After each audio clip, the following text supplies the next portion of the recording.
Good morning. Welcome to the First Unitarian Church of Chicago. I am the Reverend Teri Schwartz, Senior Co-Minister of this congregation, joined this morning by Reverend David, by our ministry intern, Monica Kling-Garcia, our Director of Religious Education, Beth, and our Director of Music, Jeff Hamrick. We are glad to gather with you in online church. We are a Unitarian Universalist congregation, however we gather, a community of children, youth, and adults, a people of many beliefs and traditions bound together not by the specific list of things we believe, but the values we share and the mission we share to grow our souls and serve the world. Whether you've been in this building 1,000 times or you're joining us online for the very first time, you are welcome here. Whether you believe in God all of the time or some of the time or none of the time, you're welcome here. No matter how much money's in your pocket, no matter if you have a PhD, a GED, or no degree, you belong here. We are a congregation of many races and beliefs. We're a people of many genders and sexual orientations. All of you is sacred. All of you is welcome. You belong here. This is our second Sunday of Church Online. With the stay-at-home order, this may be our last recording in the church building for a little while. This week, we'll share information with small groups and committees and the congregation on how to book meetings through Zoom, the church's video conferencing tool. Even though we aren't gathering in person, church goes on. Our first ever online religious education classes happened just a few moments ago. Families, please look to the weekly religious education email for more information. If you're in need of connection, if you're feeling anxious or overwhelmed, if you're struggling with what this means for your own health or those you love, please reach out to each other and to us. We are here for you. Let us know of a financial emergency. If you have trouble stocking up on food and medical supplies, or paying for medical care, or staying home from work becomes a financial emergency, the minister's discretionary fund is here to help. Please reach out to us. All requests will remain confidential. We worry about each other. We love each other. And now's the time to show our love for each other with care and compassion. This isn't a time to withdraw from community, even as we withdraw from physical contact. This is a time to reach out to each other, make the telephone call, send a text to a friend in church, log in, be present on these Sunday services to each other. We are a people who are resilient, and we are a people who know we are stronger together. I invite you now to enter this service together. Hi, I'm Monica, ministerial intern at First Unitarian. Today I'll be leading us in our chalice lighting, but first we'll do something a little different. While we can't all be together in our beautiful church in Hyde Park, there are still ways that we here in our own homes can designate a physical space and a time for spiritual nourishment. Today I'll be showing you how to make sacred centered space for an altar or a chalice next to your computer so that you can join us with our chalice lighting week after week. This is something you can do just on Sundays or as a daily practice, designating a physical space and time in our homes where we can all be together in worship. The first thing that we will do is find our space and set our space. Today I've set myself up in my dining room where there's the most natural light and laid down a scarf with lots of greenery and flowers, as I'd like to focus on nature for my worship experience today. You may find something completely different that you need or want. The biggest thing is to make sure that you feel that this time is a time for you, a time for centering, and a time for church. The next thing we will be doing is assembling the chalice. First, I put down a coaster because the chalice that I will be using is one that will use candles. But yours doesn't have to. It can be electric or anything, and it doesn't even have to be shaped like a chalice. This one that I'm using today is just a tea light holder. Next, we'll place down our objects.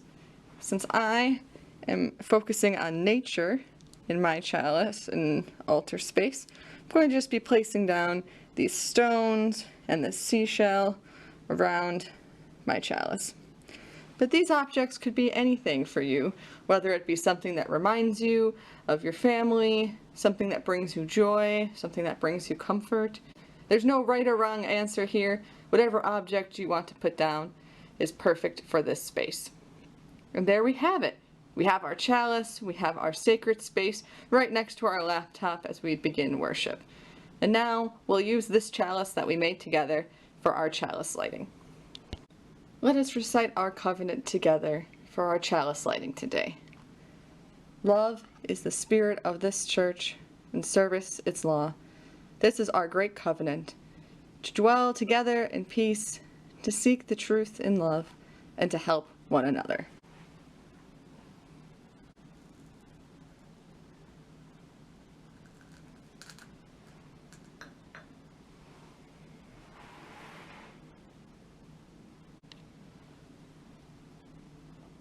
I now invite you to, in our chat box, warmly greet your neighbors.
Good morning. At this time, please gather your young people for a time for all ages.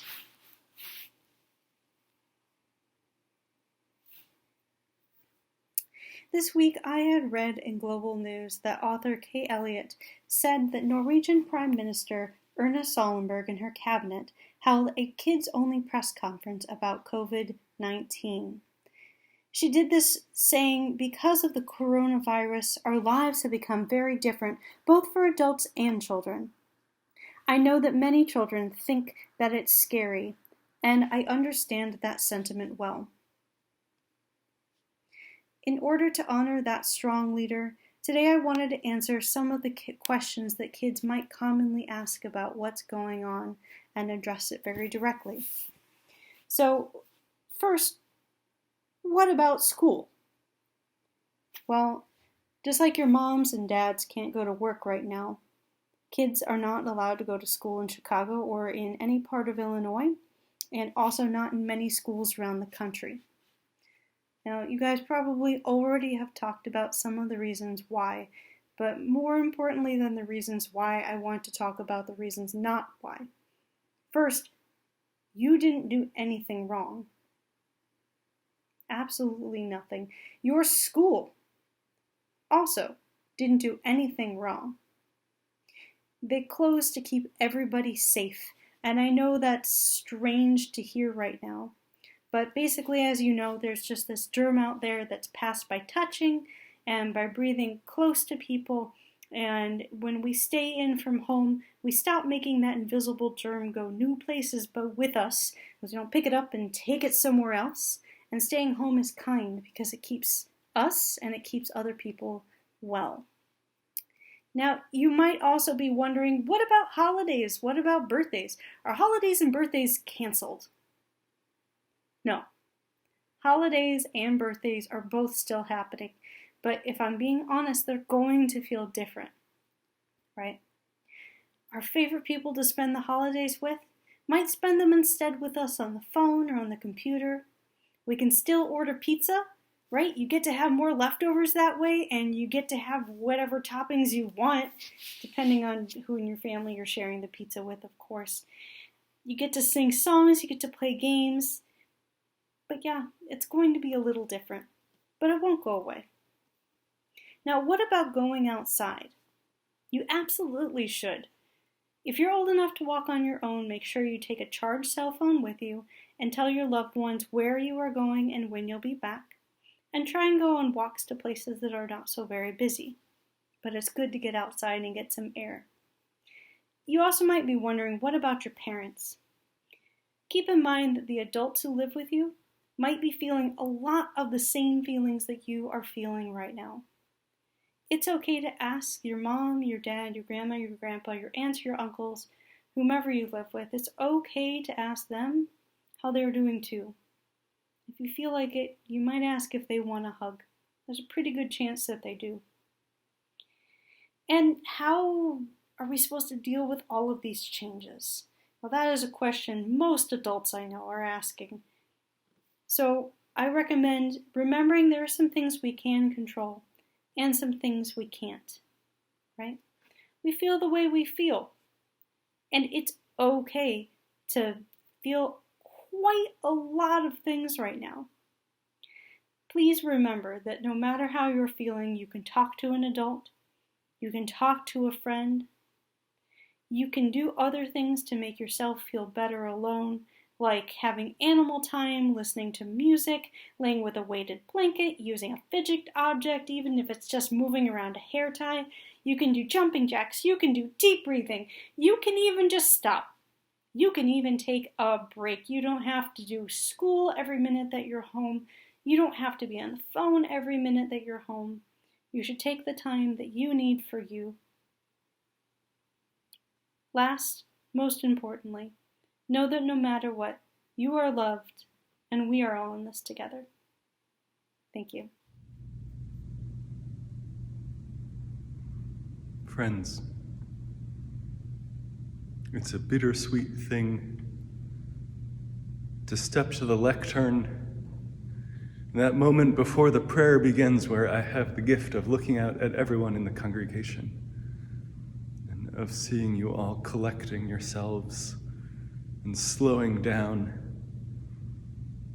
to stand in an empty house at this moment and look out at empty chairs. I say sometimes in the prayer that this building, the stones of this building, the weight of this place is strong enough to hold everything. It's strong enough to hold all your fear and anxiety. It's strong enough to hold everything that you bring with you into this house. But the reality is, the truth is, the church isn't the building. The church is us.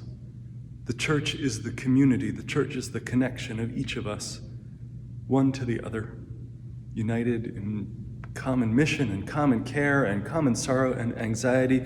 And when you set your fears down in this house on a Sunday morning, You're not just putting it on the stones of this old building.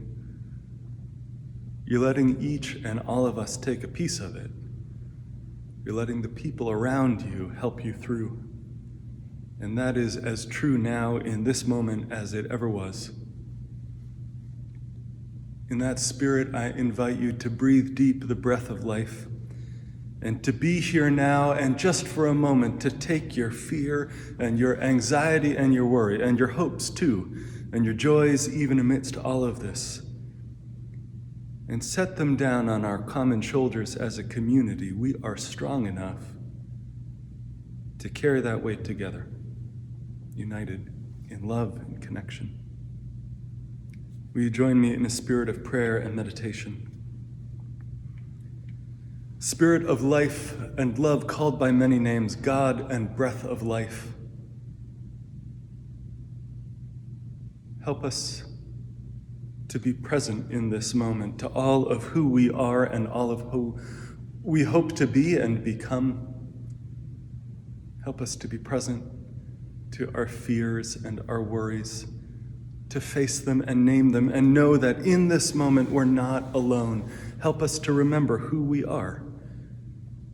Help us to remember that each of us is because of all of us. Help us to be brave enough not to go it alone. Help us to be courageous enough to reach out. Help us be strong enough to mourn. To parents and caregivers and all those whose primary spiritual practice is caring for children, we are with you in this moment. For those who live with grief, with chronic pain, with mental disability, with addiction, these illnesses that are unseen and seen, we are with you. You are not alone. For those in transitions and turning points of all kinds, for those adjusting to this new reality, for those looking at the weeks ahead trying to figure out how to make this work, we are with you. You are not alone. For our neighbors imprisoned, for those who are caring for family in ill health, for those who are struggling just to stay afloat in the midst of poverty, of financial insecurity and uncertainty, we are with you. And in this hour, we remember that our lives are blessed by those who knowingly and with curiosity and courage face their final days. We pray, we hope, we send our good hearts to all those who are in harm's way. Our thoughts and our hopes and our hearts this morning are with the caregivers and the helpers, everyone in the hospitals and the medical centers, doctors and nurses, and aides and administrators, and the cleaners who are disinfecting the place, and the orderlies who are taking care of people along the way. We're all in it together. We see you, we remember you, we're with you. Our hope and our prayer, too, is for the leaders of the world, that they may be instruments not of fear and division, but of a just and a lasting peace.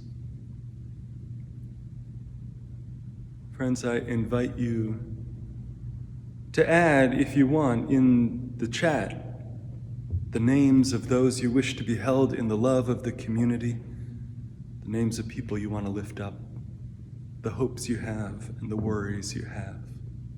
Please.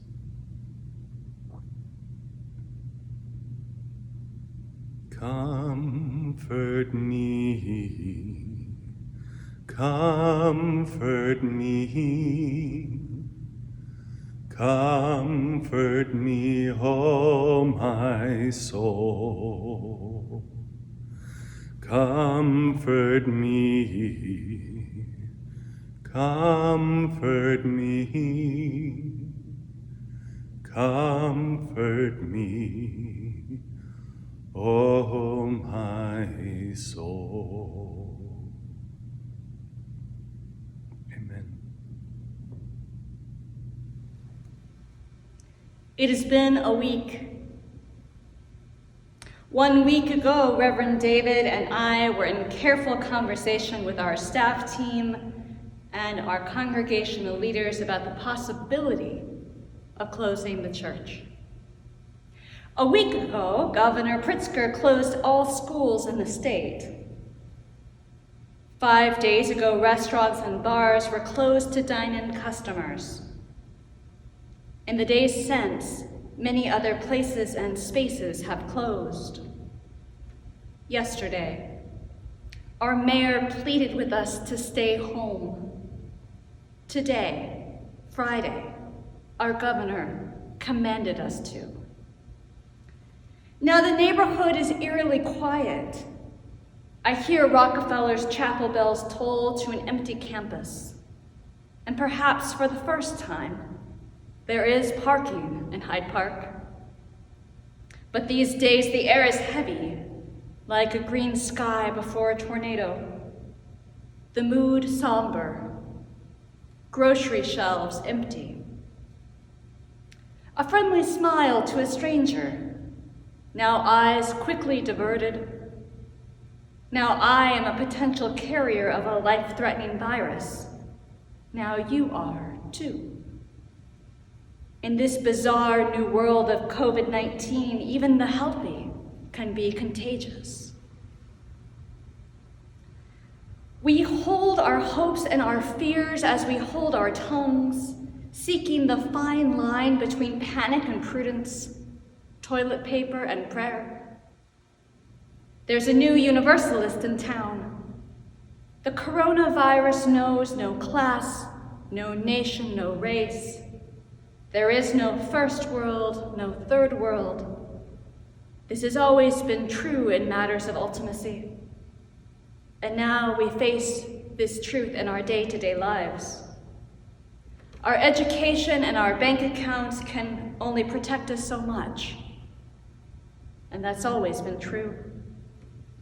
Disease and mortality are the great equalizers of humanity. And this equalizer is a dangerous game. We don't want to catch it, but we have to contain it.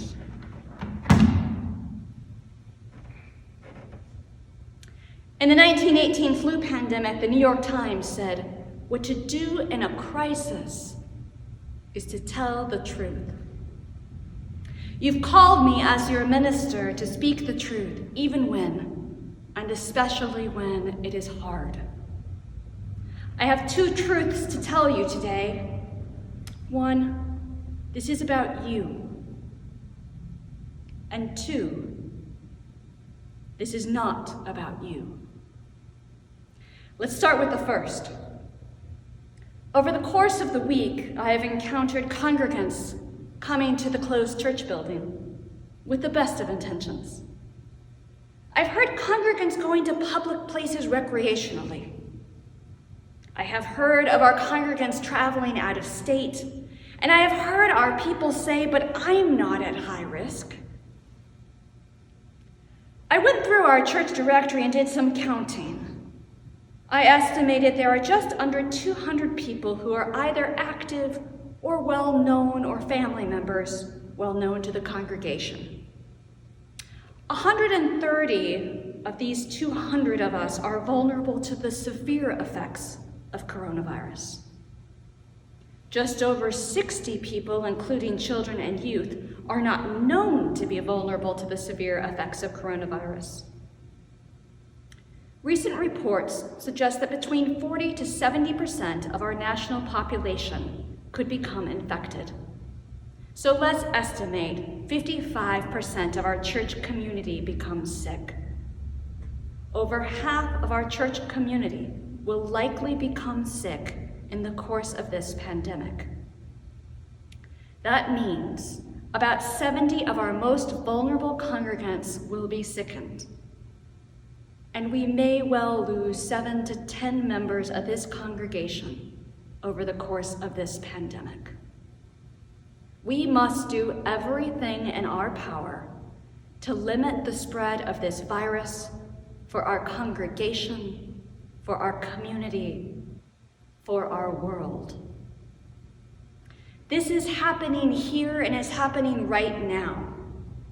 Illinois' first death to coronavirus was Ms. Patricia Friesen, a 61-year-old retired nurse from the South Side.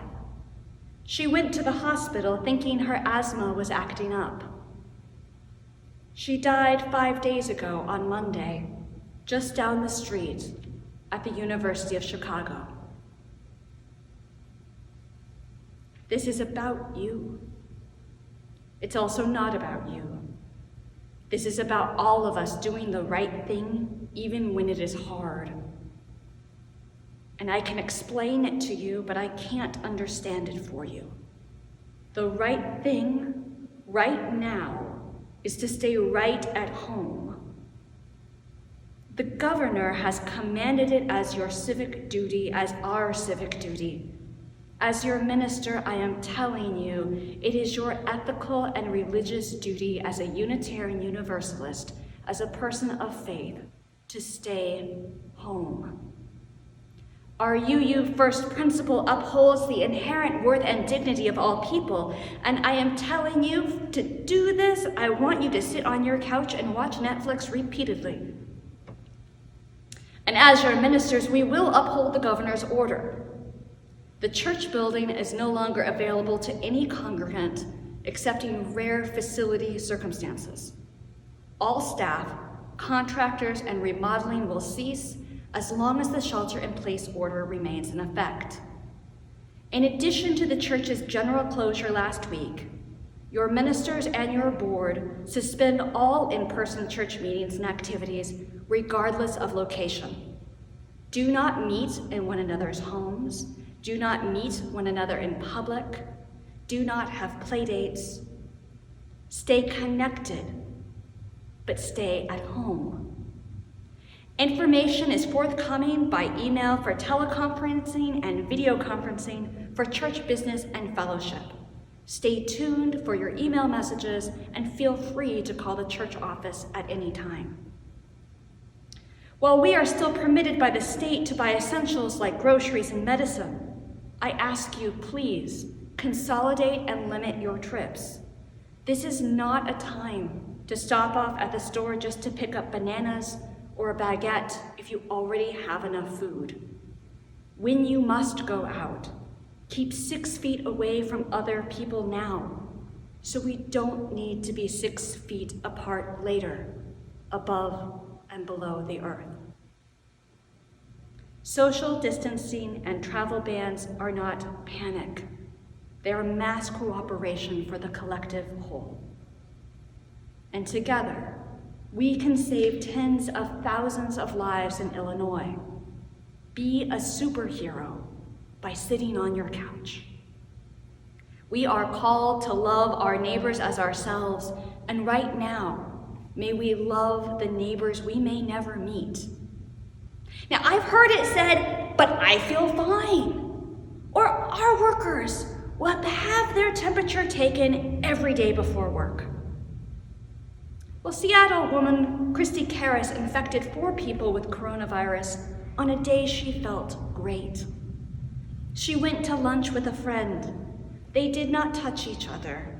They did not touch one another's plates. Simply being across a table was close enough to pass this virus. A new study in Science claims that 9 out of 10 coronavirus infections in China's Hubei province were spread by seemingly healthy, asymptomatic carriers at the start of its epidemic. We are at the start of our epidemic here as part of this global pandemic. The latest studies say the coronavirus can live for 24 to 72 hours, depending on the surface. And we do not know yet to what extent having coronavirus confers immunity, if at all. I say none of these things to be alarmist. I say this so the truth can cut sharply through any denial that might yet remain, because we are to seek the truth in love. The mayor says, stay home if you suspect you are sick. I say, stay home if you suspect you are well. By staying home now, we can avoid rationing medical care later. Hospital beds, doctors, and ventilators are not the things we want to ration. We already have shortages of personal protective equipment for our medical staff. I saw a post on Reddit of a doctor in scrubs and a mask holding a sign, "We stay late at work for you. Please stay home for us." It seems like a reasonable request. Just down the street, just a few blocks away, the head epidemiologist at the University of Chicago Medicine, Dr. Emily Landon, says this: "If we do this right and shelter in place, it will feel like it was all for nothing. Save the world by sitting on your couch and watching Netflix." In the early days of the church, Christians couldn't meet. The Apostle Paul would write letters and pray, and they managed to stay in touch, to hold one another in prayer and lift up their hearts, and they didn't even have Facebook or Zoom. We can do this. We need not quarantine our hearts or our prayers. We can isolate together. Hospice and palliative care physician Dr. Ira Bjork writes, "Anthropologist Margaret Mead was asked by a student what she considered to be the first sign of a civilization and a culture. The student expected Mead to talk about fishhooks or clay pots or grinding stones. But Mead said that the first sign of civilization in an ancient culture was a femur, a thigh bone that had been broken and then healed. In the animal kingdom, if you break your leg, you die. You cannot run from danger, get to the river for a drink, or hunt for food. You are meat for prowling beasts. No animal survives a broken leg long enough for the bone to heal. A broken femur that has healed is evidence that someone took the time to stay with the one who fell, to bound up the wound, to carry the person to safety, and tended the person through recovery. Helping someone else through difficulty is where civilization starts," Mead said. "We are at our best when we are civilized." In the face of much difficulty, civility and grace also abound. From Twitter, a United Nations representative wrote, "China sent medical masks to Italy and wrote on the boxes a quote of a Roman poem, 'We are waves from the same sea.' It's about you. It's not about you. It's about all of us. We're at our best when we serve others.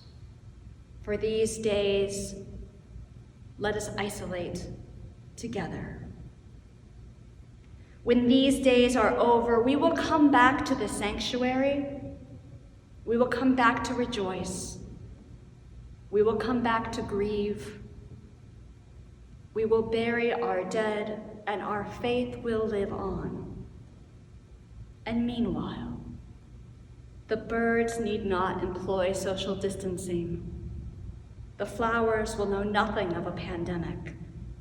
Spring is not quarantined, nor is hope.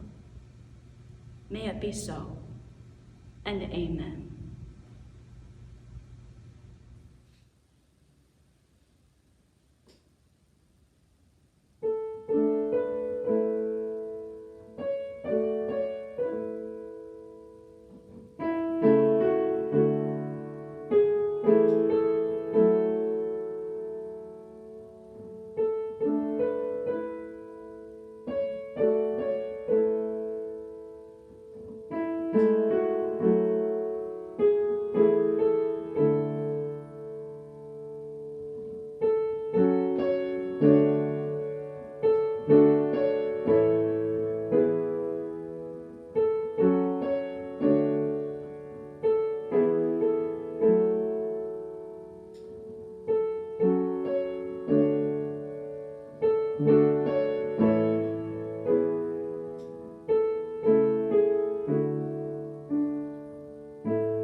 There is more love somewhere. There is more love somewhere. I'm gonna keep on till I find it. There is more love somewhere. There is more hope somewhere. There is more hope somewhere. I'm gonna keep on till I find it. There is more hope somewhere. There is more peace somewhere. There